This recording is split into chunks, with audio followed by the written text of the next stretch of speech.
This is one of the best horror experiences I've had in, a good number of years. Probably since Silent Hill 2 remake last year.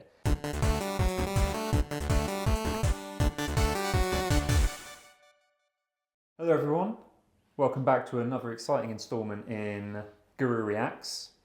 Ryan here alongside Alex once again. Last time we looked at a typing murder game. Yeah. And you're sat in a room and typing, and if you don't type quick enough or you make too many mistakes, you get killed. A bit less murder in this one, but we're looking at a game called Luto.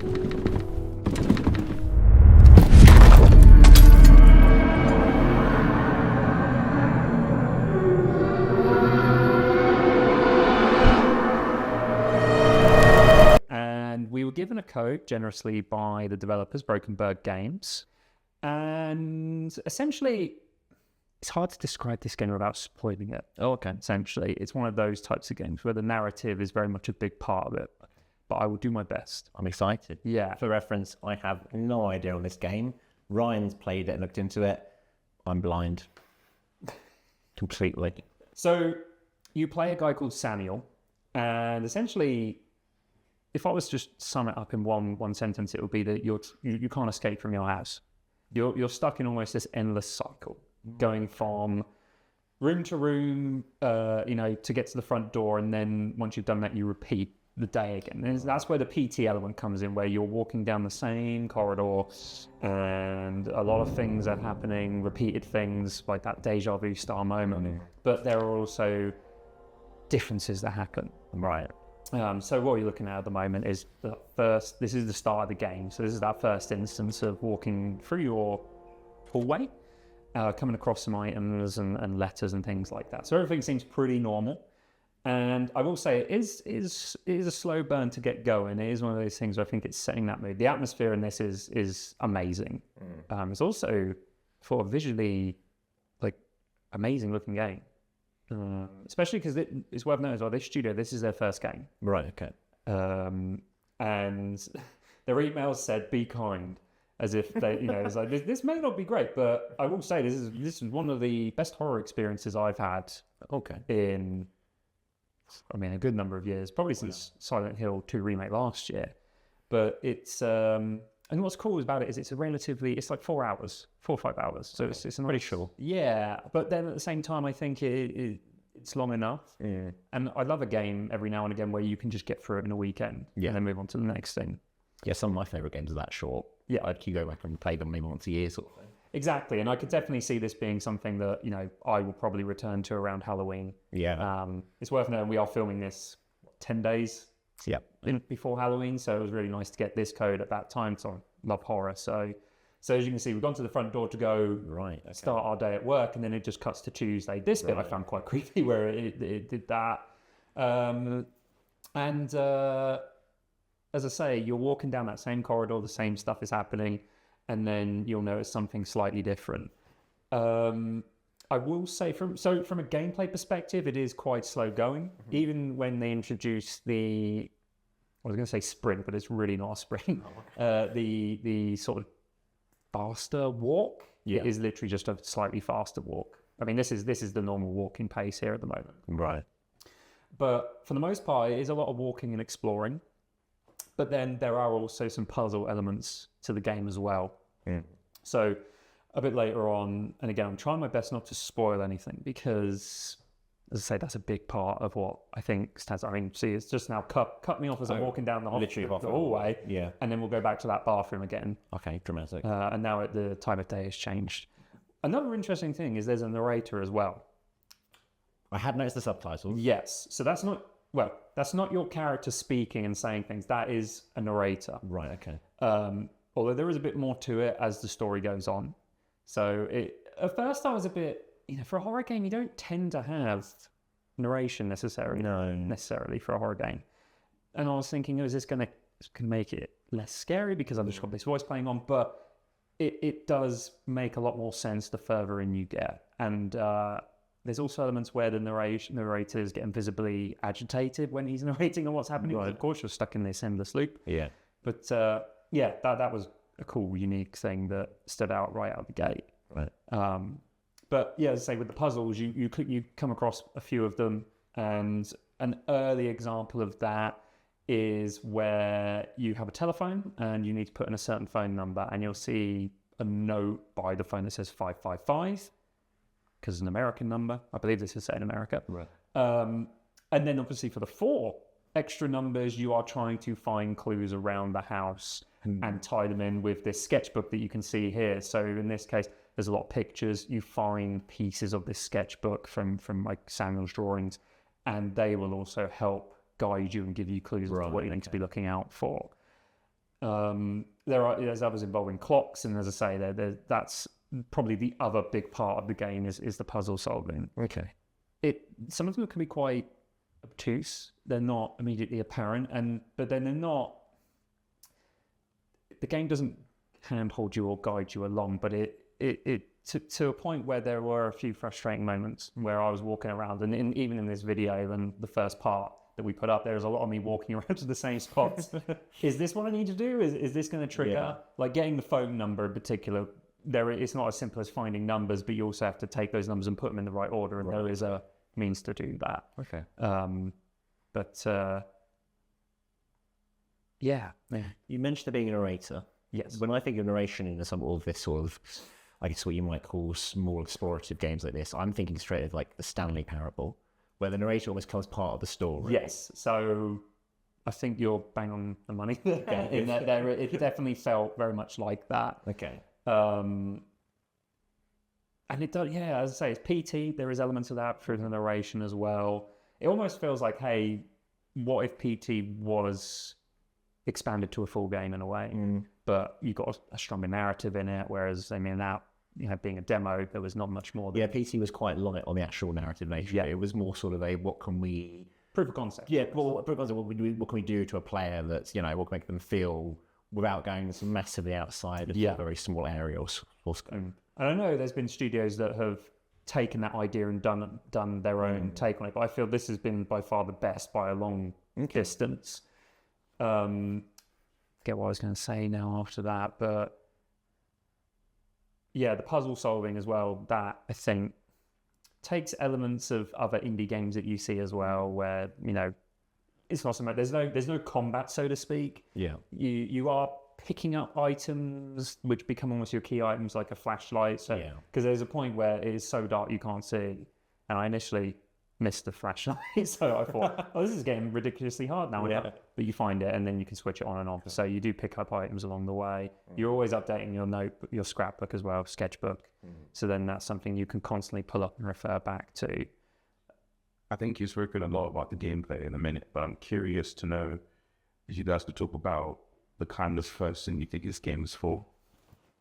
So it's funny because when you think horror, you think jump scares, you think gore.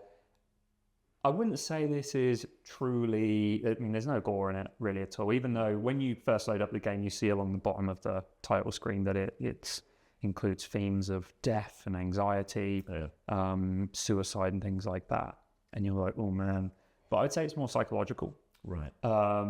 In terms of who this is for, I think anyone who's a fan of horror video games and is looking for something that's not just run and gun shooting like a Resident Evil or a Silent Hill, this gives them, I think it creates atmosphere, it creates suspense. Like, this, you've been told this is a horror experience going in, so you're constantly expecting something to happen. Yeah.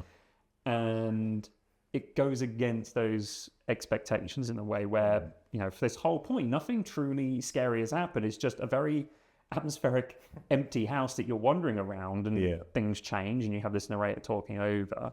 But there are points you do get to where it does start to then take down that more horror-like turn. Right. I mean, again, trying not to spoil too much, there are spirits of sorts, and if I say to you, it's like a white sheet with someone on, with someone under, like, you think of a kid dressing up for Halloween, but it does it in a way where it's truly unsettling when you do see these ghostly sort of apparitions. It does it so well. There's a lot of instances, just like PT, where you'll walk out of a room and suddenly you look down the corridor and you'll see a figure. Something. And even just the sight of it creates this unsettling feeling, whereas other games would just have them jump out of you, and try and scare you. Speaking of more, I guess we might call understated horror in games like this, another game that I'm thinking of now, we're sort of getting into the sort of gameplay as well, and the way it's making you feel. Exit number 8. Right. That little indie game that came out, which I think has been made into a film now, well, it's got quite popular, where you kind of, something's going to be wrong, and you're sort of constantly looking out while you're doing this loop of the same sort of environment. What's going to be wrong this time, or what's going to be right this time, and what I'm looking out for, where's it going to appear. Obviously, in a game like that, you're going into it knowing that that's going to happen, and it's almost the goal is to find it. That's more almost like a very simple puzzle game in a way, where you're just trying to look for differences. Yeah. There's still an undercurrent of kind of unsurety. Like you say, you're unnerved by the idea something's going to be wrong in this environment. You don't know what it's going to be. But I guess in this way, in an example like this, Luto, I guess it's more a case of you're meant to feel safe here.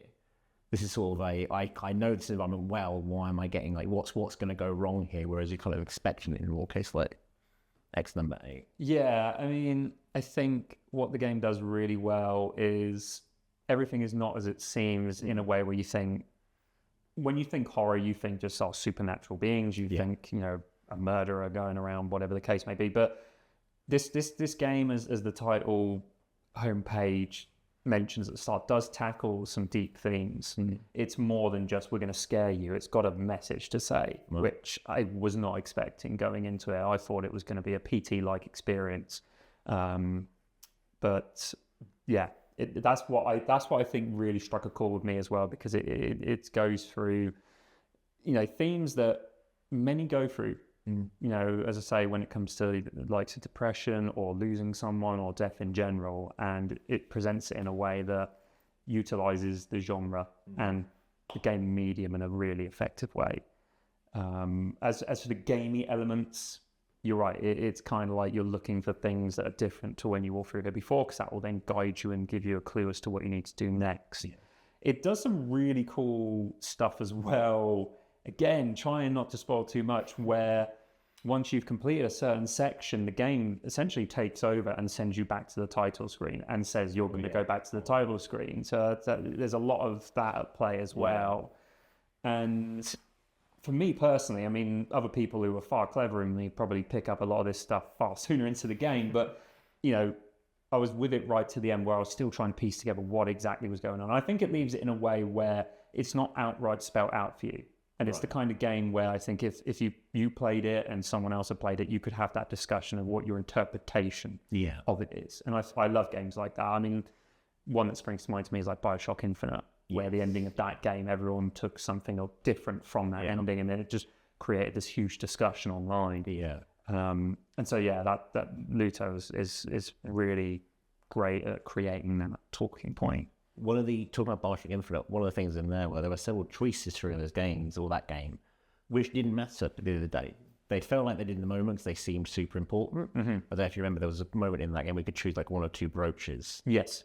And they meant nothing. They did not change the narrative or any sort of dialogue, but just those little choices that kind of made you feel like something was building, almost like red herrings in a way. Did you get that sort of feeling from Luto? Were there many loose ends per se?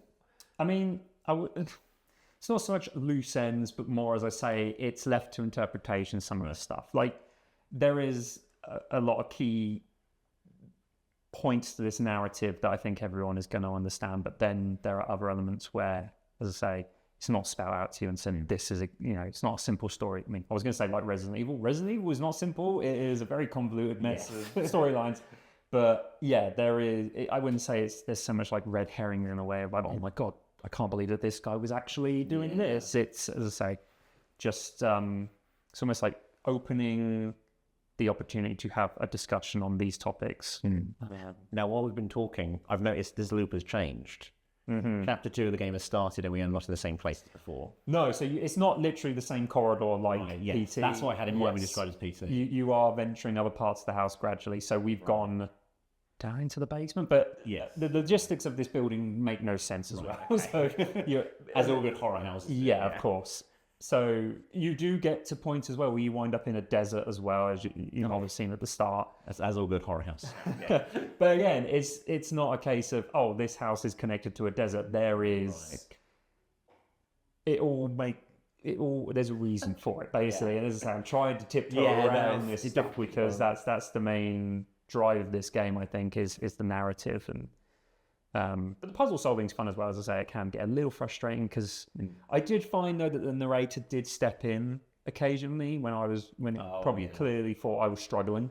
Didn't happen every time, but something would be said that would draw me back to a certain area that would, that's what I was supposed to do. Yeah. I'm an idiot. Did you feel like those areas were like you would never have gotten there on your own, or do you think like? No, me personally, maybe through continuously trying, but as I say, I feel like that other people would, who have a knack for this sort of gameplay would just be like, yeah, no problem. Okay.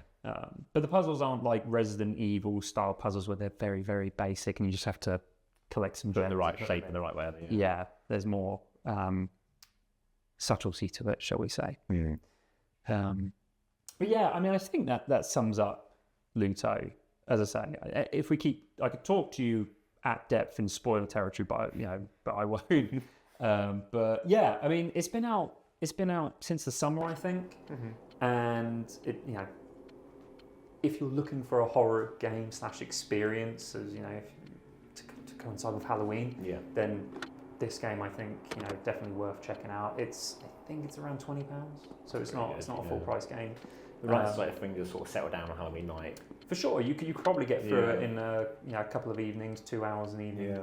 And it's the kind of game as well that I think sitting down with someone else and working together and watching it together is a good sort of like let's work together on this game.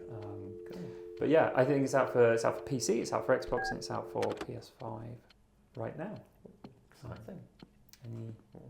I suppose we gave it a rate. We gave the demo a rating for Didn't we? Final Sentence. I mean, to me, this was it out of 5. It was out of 5 typewriters last time. Out of 5. So out of 5 corridors. Out of 5 corridors. To me, I would probably give it 4.5. Wow. As a horror experience, I really, really enjoyed it. Great. And it gave me a lot to think about after as well. So, yeah, as I say, horror fans, definitely worth checking out. I know we've got Silent Hill F out there at the moment, which is another horror game, but as I say, with it only being 4 or 5 hours, it's a nice little side piece to have as well to get you through the Halloween period. Exciting. So thanks everyone for watching. If you enjoyed that video, be sure to like and subscribe. And if you want to see more of Luto, we're going to have more raw gameplay videos going up throughout the rest of October to celebrate Halloween. If you're also interested in seeing any more gameplay footage, we've done Sonic Racing Crossworlds and Hollow Knight most recently. And I'll finish with Alex saying goodbye. Oh, ring the bell icon as well. That's important. Because then you won't miss any more gameplay that comes out. Ring a ding ding. Ring a ding ding indeed.